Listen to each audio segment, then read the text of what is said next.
Кыргызстан АКШнын базасын киргизүү үчүн эки мамлекеттин макулдугун алышы керекпи? Орусияда кыргыз аял жашы жете элек 3 баласын кароосуз калтырган. Айзада Канатбекованын ала качуусу жана өлүмү тууралуу соттук териштирүү өттү. Кыргызстан Мьянманы 8-1 эсебинде жеңип алды. Саламатсыздарбы? Автор ТВ каналынын командасы даярдаган кыскача посторду мен Рина Баймуратова тааныштырам.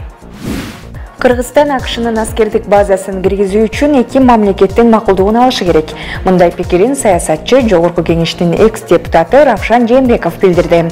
Анын айтымында Кыргызстан 2014-2015 жылдары сырттан аскерий база киргизүү жамааттык коопсуздук кызматынын уюмунун уруксаты менен болот деген чечим кабыл алып койгон. Жамааттык коопсуздук кызматынын уюму бул Орусия. Демек, америкалык аскер базаны киргизиш үчүн Орусиянын макулдугу керек. Акыркы учурларда бизге Кытайдын да таасири абдан күчөгөндүктөн ал мамлекет менен да эсептешүү керектигин кошумчалады. Санкт-Петербургда жашы жете элек 3 баланы кароосуз калтырган кыргызстандык аял полициядан бошотулду. Бул тууралуу Кыргызстандын Орусиядагы элчилиги жергиликтүү маалымат каражаттарына билдирди. Маалыматка ылайык 22 жаштагы келин балдарды жалгыз тарбиялайт. Ал Орусияда ашканада ашпозчу болуп иштейт.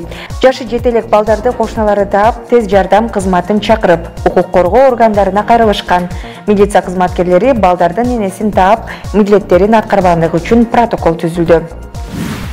Бүгүн 11 июнда Бишкектин 1 май райондук сотунда 27 жаштагы Айзада Канатбекованын ала качуусу жана өлүмү тууралуу соттук териштирүү өттү.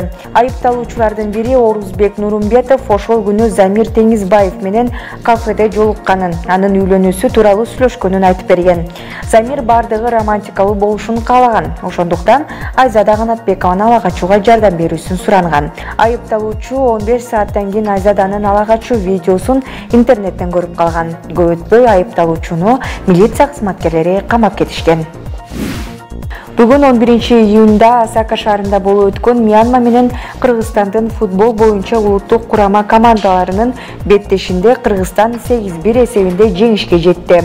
Бул беттеш 2022 жылы Катарда болуп турган дүйнө чемпионатына жана 2023 жылы Кытайда болуп турган Азия чемпионатында тандоо оюндарынын экинчи раундунун жооптуу оюну. Аталган командалардын 2019 жылдын 10 октябрында Бишкекте өткөн таймашында кыргыз футболчулары 7-0 эсебинде жеңишке жеткен. Ушул жана башка жаңылыктарды биздин расмий сайтыбыздан жана социалдык тармактагы баракчаларыбыздан окуй аласыз. Кайрадан көрүшкөнчөктү саламатта туруңуздар.